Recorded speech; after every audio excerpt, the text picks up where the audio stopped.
banging the north side of the globe. This is 86.9 FM. Let's go to a caller. Yeah, I just turned on this new sports betting show, and it's freaking sick. With Brad Evans giving picks, Crack talking shop, and Rob Pizzola with his DGen friends. Don't forget the sports broker Jeff Dawson, hosted by the one and only Doug Kazarian. Finally, a betting show that's not bullshit. Shush. I gotta be blunt, John. Carry cash, it ain't heavy. Where is your money? No, where? Bro, I got commitments. I can't be. What are you doing in casinos every day? Yesterday, just so happens I had to meet someone for dinner. I was in the food court. I've never understood people who don't carry cash, especially in Vegas, even if it's just a few bucks to tip a driver or someone along the way. If nothing else, you can just stash the cash in your cell phone case, just in case of emergency, so to speak. Welcome into the Whiparound, the first sports betting show of its kind. I am Doug Kazarian. We have talented bettors all across the continent. Yes, we dip into Canada, and we're going to touch on a variety of topics, including whether it's appropriate to tell a sports book when they have a bad line. Can a 100-to-1 long shot actually win the college football national championship? And a little history of Vegas. For that, we go down to the Las Vegas Strip with Bill Krackomberger and John Orlando.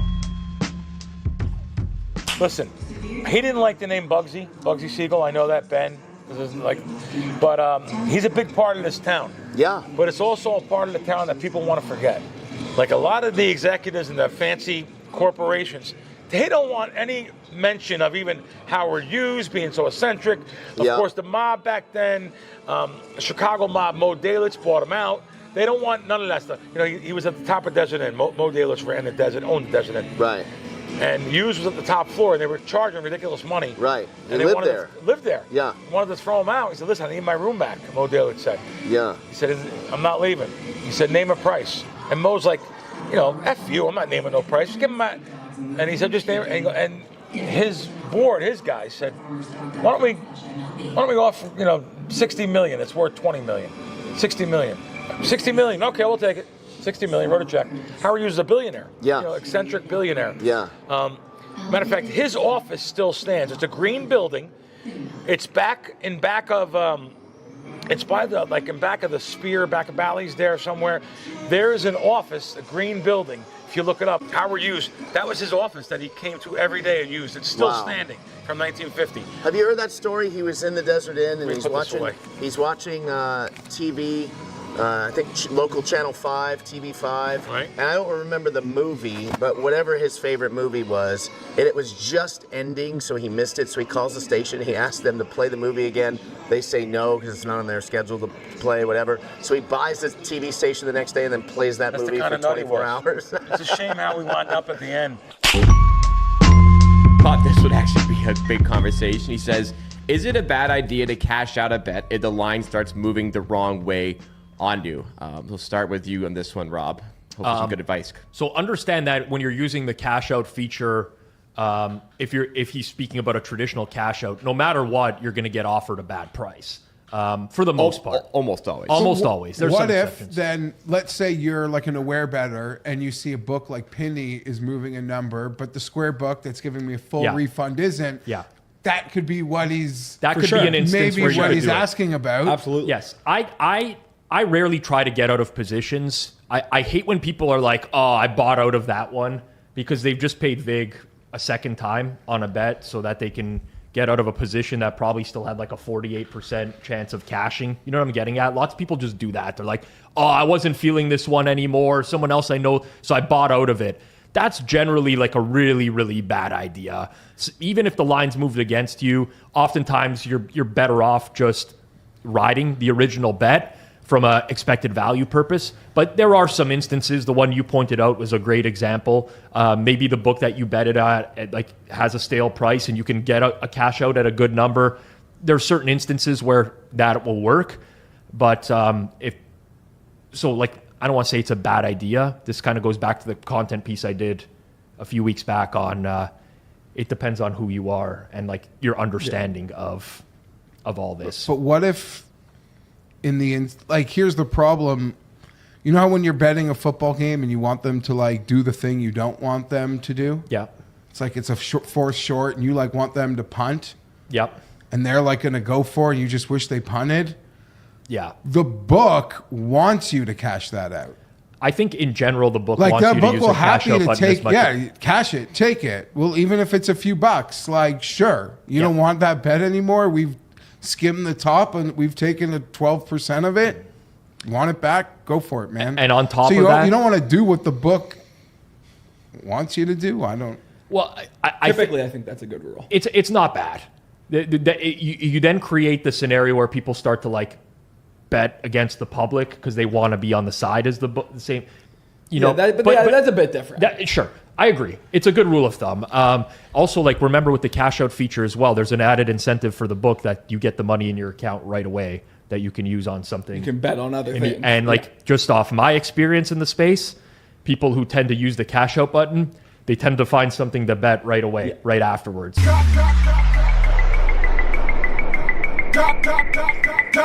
So, great article about who is Matthew Boyer, the bookie who nearly took the Vegas Strip down with him. It's just a really good article of how he changed everything, Matt. His case changed everything with the Know Your Customer law. Now the casinos are so strict because of and look at all the fines. There's so many fines that these casinos. Caesars just paid an $8.5 million fine last week. $8.5 million over the illegal bookmakers, Matt and another guy, the gambling in that property. So they paid a giant. These casinos are paying $100 million in fines because of Matt, and because they just to be real blunt, they knew what he did. A lot of them didn't care where the money came from, and he changed it for everyone. Now people are going into casinos, and I know from big casino hosts I've spoken to, they literally cannot take big players on. They have to find out where their money came from before they come in the casino. So the know your customer law. Listen, do you think they want to do that? You think do you think they want to say, where does your money come from? I'm sorry, you're gambling over $10,000 cumulatively. We have to have records and tax reports, and they don't want to know that. They don't. Right. But right now they have to. They never did, though. They never did.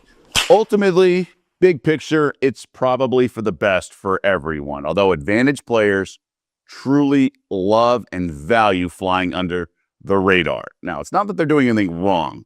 They just don't want any attention because that means they're more likely to get notice and ultimately get limited by the book. Straight ahead, we'll tell you just how magical Indiana's football season has been and when does it make sense to actually tell a sports book when they have a bad line. More Whiparound straight ahead. I got paid $900 for uploading my camera roll.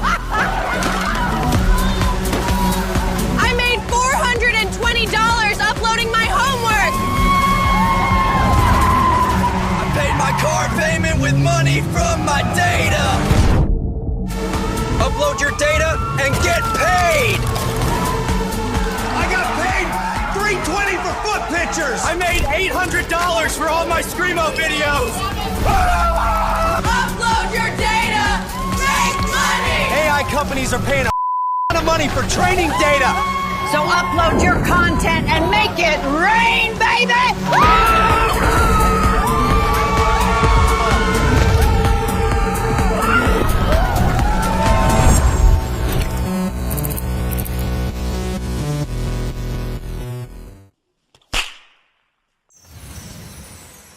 Who's Your Daddy? No one gave the Indiana Hoosiers a chance before the season with odds as long as 115-1 before they began cooking with Crisco. I'm Jeff Dawson, your sports broker. On to October, where the upset win in Eugene, Oregon versus the Ducks, where their odds surged to 10-1. Now they sit comfortably behind the Ohio State Buckeyes at plus 450. A $100 bet before the season started is now valued at $2,000. From Bloomington, Indiana, 200 miles due north to South Bend, Indiana, the Fighting Irish were not fighting so much as they start the year at plus 1,200.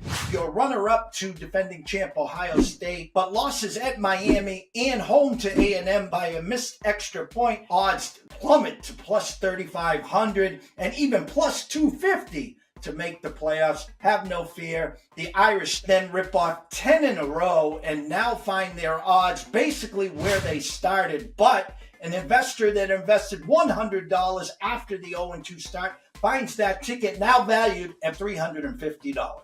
Back to you, Doug, in the studio. Amazing. Triple-digit odds, and they could become the #1 ranked team in the entire country when the playoffs begin. Hoosiers, might remember, were a controversial pick last year. This time, it's another school within the state, Notre Dame. And by now, we know the whole argument between Notre Dame and Miami. But one thing, and we all remember when we were younger, what happens when you assume, right? Well, Hurricanes fans are assuming their 10-2 record is the same as Notre Dame's 10-2 record. But it's not, because the Hurricanes in the entire top 15 have the worst losses when they have two of them to teams that are unranked and have 4 losses themselves, including one of those coming in Miami, so on their home field. Whereas the Irish have 2 losses to top 13 teams by a combined 4 points. That matters in the committee. Now, whether things change, that's another story, because Miami's certainly playing like a team worthy of an at-large bid, but there just may not be enough spots to go around with all the other at-large teams that are worthy of a case as well. Let's go back to some betting topics. We'll leave the sports radio topics for another day because we talk about betting, and it's a word we often hear, sharp, but that's usually describing a bettor. What about a sports book? What does that mean? Here's the Circle Back crew. What exactly signifies to you when a sports book is sharp, Rob? Yeah, generally speaking, that they show the limits that they'll take, and the limits are the same for everyone. So everyone's kind of entitled to make the same amount, the same bet. Also, you will see a lot of the sharp books move first on the screen, and then a lot of the recreational books move afterwards. So that's also a sign, because people that are betting a lot of money on the games, they're not going to go and bet it at the rec book first. They're going to bet it in the sharp spot where they can get more down, and then the rest of the market follows suit. There's a lot of things. Maybe I'll do a full video on this at some point, but generally it is the limits that they're willing to take from every bettor. And how about you, Kirk? What do you think? Yeah, I agree with that. Typically,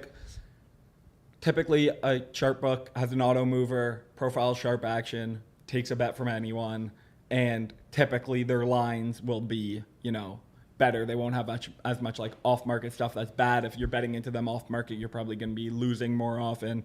So yeah, typically stuff like that, maybe tighter lines as well. What do you think, Jeff? What would signify to you a sharp book? Jeff bets into all the sharp books. No, I'm just not to piggyback off Rob, but you could see, I know the books to bet at when the sharp guys have already got their action in, and now they're sharing a little bit of information. Right. And the other I know I see which books are moving and which books let me bet for 30 minutes. But I don't have a tip like they got for you. Well, there you go. Sports betting's a funny game. Like, if you're getting a minus 110, let's say this information was unbelievable. Like, let's say it was minus 400 and it's an unbelievable bet. You're still going to lose that bet 20% of the time. So it really happens. So in the preseason, Phoenix Suns, I had a quote from the coach like a week and a half earlier. Pretty much they were flying back from China and the game was really close. The preseason game was really close to the flight. So I knew that no player was going to play. The line opened at minus 2.5. Their 10 top rotation players didn't play. I think it closed 11.5. They lost by 10. You know, that happens. Sometimes you have the nuts and you lose. Sometimes it also works out. Last year, Isaac Rose Berman was in town, and we grabbed breakfast, and he looked like really tired when we were grabbing breakfast. I'm like, what's going on? He's like, I was out really late last night, or I got back to the hotel at 3:30. He's like, you'll never believe what I saw. I'm like, what did you see? He's like, the Sacramento Kings were just checking in when I came back. He's like, I hammered the Raptors. The game's at 1 o'clock today. Raptors smoked them. Like, they got into town really late. He saw them. He's like, oh, this is a big hidden edge. And sometimes the news works in your favor. But, I mean, the news is very up or down. And you just got to think to yourself, like, this isn't factored into the line. I'll bet it. But that doesn't mean it's a guarantee it's going to win. Totally. Yeah. There's places still that you can play illegal slot machines in a local bar because they don't have the. Maybe there's a casino right down the road too, but they have a machine. They'll still pay you. Yeah.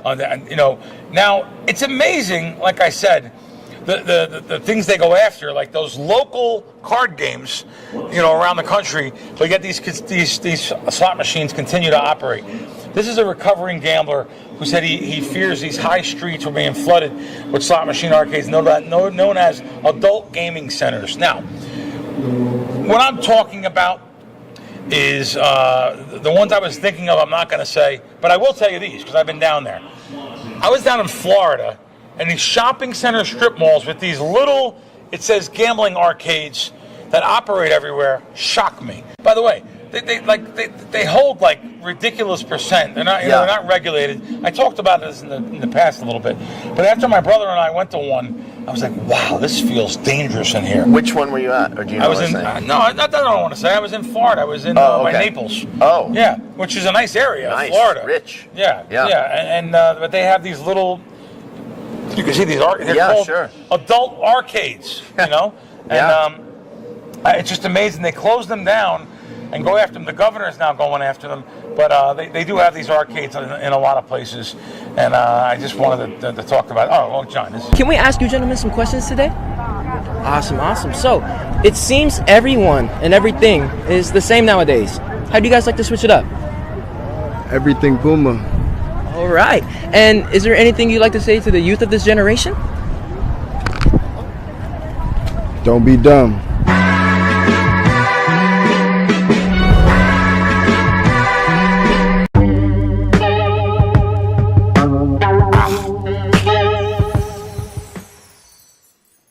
Welcome back. So far, we've learned why casinos now must get a lot of personal information of their gamblers and just how magical Indiana's football season can be. Let's now go back to Crack and John on the Las Vegas Strip, who've been serving as the ideal Vegas tour guides.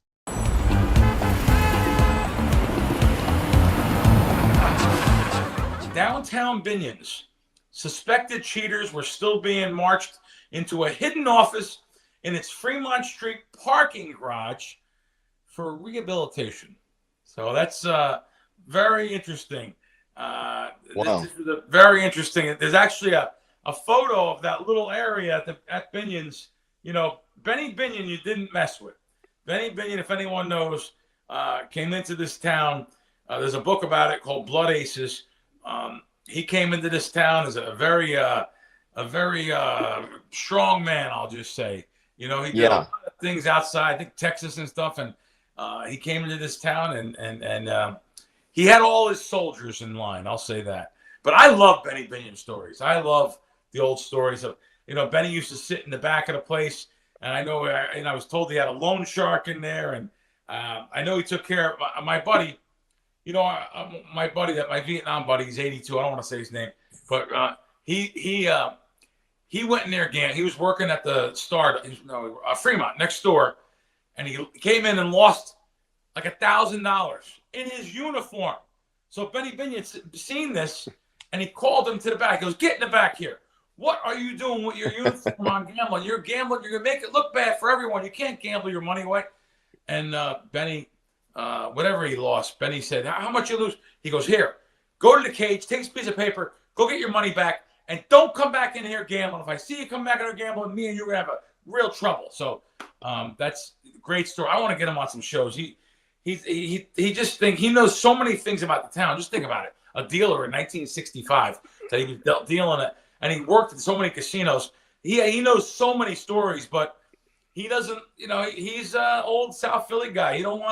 He's old school. He don't want to tell no stories and get anyone in trouble. I said, "They're all dead." He took me out here, and he showed me the Bugsy Siegel original suite. They tore it down the next year. Why the would they Bugsy do that? Siegel suite. Now think about it now. How can they tear that down? Why would you tear that down? That's corporate. It was Bugsy Siegel's little building in the back. I'm going to send this to our That's producer. corporate America That's the building in the back. Wrecking Vegas. That's the building in the back. Wow. Now, I never seen the tunnels here like Wow. that. Look at this. You see that? Wait, what is that? This photo just came out. Back then, we didn't have the phones with the photos at the time. Maybe a flip phone, 91. Maybe I had a flip phone. In 91? I don't think I No. did. I think I had the Flip Gordon phones Gecko not till like on the beach. The 97. big, Yeah. I didn't the have a Motorola camera. brick back in '91, mad. or the bag phone. So mad. Remember Look the at this. bag phone? This is the first picture that came. This was really in the back in the suite. This was an actual secret escape ladder leaning up to a boarded trap door. You in have the to Bugsy send Siegel this to suite. JH to It's insert. unbelievable. This is insane. This just came out a couple days ago. This photo. People were asking about the photos. Someone sent them in because people thought it was a myth. Oh, this is not true. Bugsy Siegel didn't have a suite in the back. Yes, not only did he have a suite, I was in it. Now, granted, I'll tell you, I didn't get to see that. Want to know why?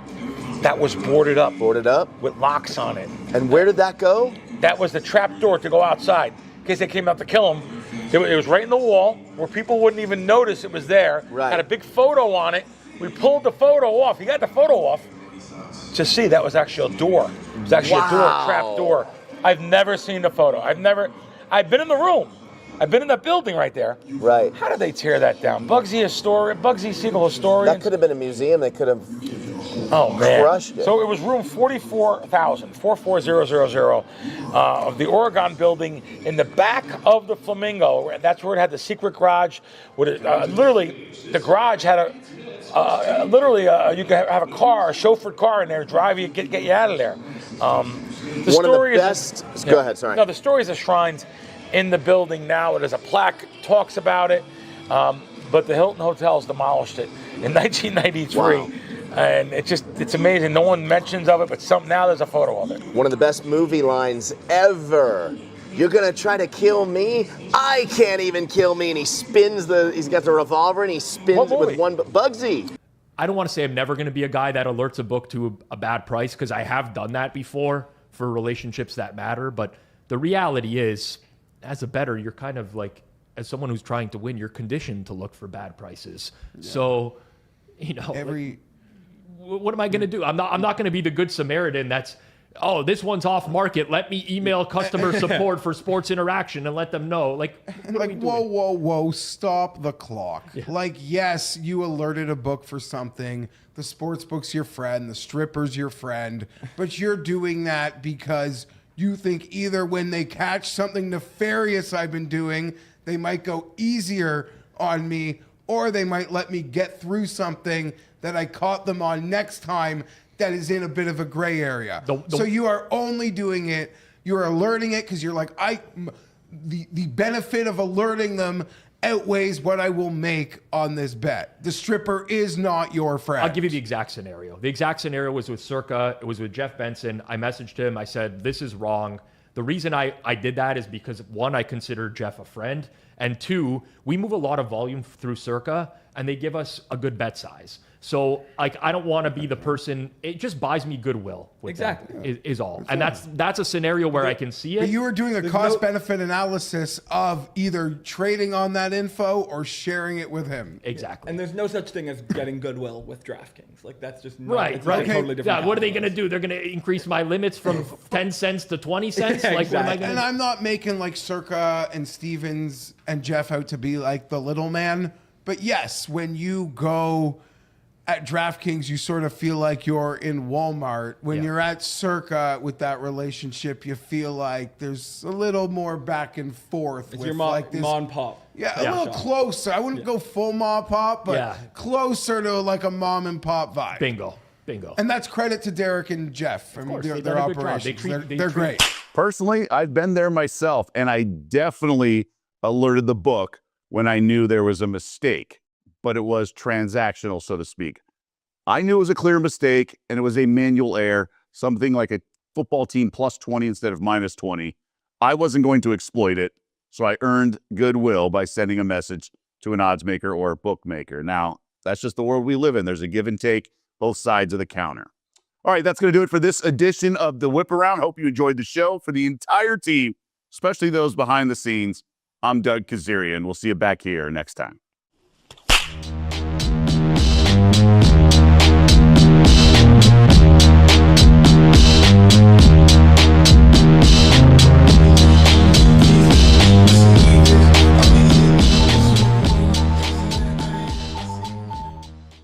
We see sports betting just becoming part of the culture. It's a madness. The whole paradigm in sports betting content and media is kind of broken too. There's a huge wide open lane for this new media concept. Throw away the old studios and the high budgets for production. Who gives the best dating advice in the locker room?